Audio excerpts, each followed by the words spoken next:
The Iraq-Britain Business Council is celebrating its 10th anniversary today with the 6th Spring Conference in this wonderful setting of Mansion House.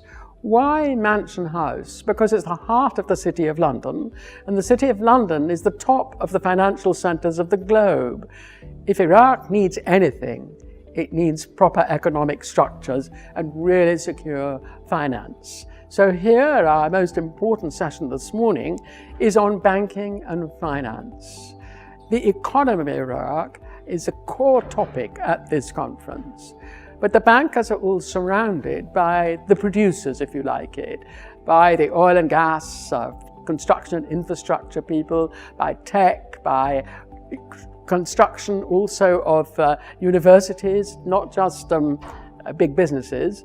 And so here we also have the producers alongside the financial sector. United Kingdom Export Finance is here. We have the British Ambassador. We have the Finance Minister of Iraq, who's also Deputy Prime Minister. So this is an enormously powerful, not just a powerful setting, but we've actually managed to get very powerful people here. And the whole objective is stronger partnerships, better futures, and some fairly important introductions of regulatory frameworks. Without that, it's enormously difficult for financial people to do their thing properly. So yes, this is a very, very powerful place, a hugely powerful audience, very powerful participants, and from it we hope to make more progress for the future of Iraq. And of course, the future of Iraq is their people. So we have here governors of provinces, we have the governor of Najaf, we have very, very powerful civil society and a number of businesses here from all over Iraq. It's the biggest delegation of businessmen ever brought from Iraq in the whole history of Iraq and Britain. It's 150 strong, and looking at the numbers, I think a lot more have come in as well. So we have to thank the Lord Mayor particularly for being a host. The first time we did it, they said, well, Iraq hasn't really got any economy 6 years ago. What's the point? I said, well, we'll try to attract people.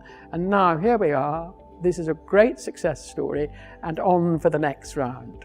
I founded IBBC, and then Christoph immediately came over from the Brussels Parliament, where we were both working together. And we found a variety of other very important people and said, is there an interest? And the purpose, of course, is jobs for people, but not just any old work, really high calibre work at whatever level of a business. It's got to be a quality job, properly looked after, good human resource management, and wonderful output, high standards. And that's what's happening here. We've made tens of thousands of jobs in the last decade, probably hundreds of thousands of jobs through these wonderful companies.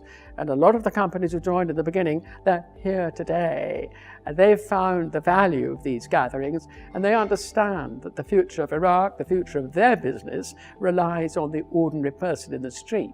And it's that person that we want healthy, educated, highly involved and well-trained in their job, and hopefully rising to be the local chairman or the international chairman.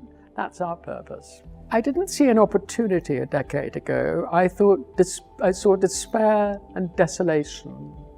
I was in Al-Sadra city, which is the saddest part of Baghdad, and when I looked out of my armoured vehicle, which unfortunately I had to be in, I could see youngsters on the streets with vast weapons tucked into their belts.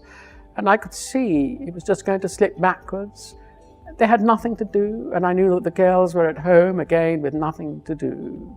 So I said to myself, we've got to do something to get jobs and futures. Now I see Mansion House filled with Iraqi businessmen and women, and that's the triumph. It makes me really happy, but it also says to me, come on, we've got to do better again. Iraq has a good government now. After the last election, some really superb ministers have been appointed. We have several of them here today. Some very good governors of provinces have been appointed. Now, if those people can stay together, stay in post, build a team, then Iraq has a wonderful chance at the moment of moving ahead quite rapidly. We're with them all the way in IBBC. We are the Prime Minister's Advisory Council business advisor, so we can give all the standards and we can support and give all the help we possibly can.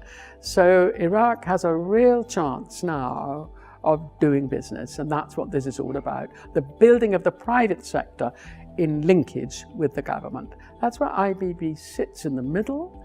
We're close to government, supporting both government and the businesses, so we can open some doors and smooth the way whenever we're asked to do so.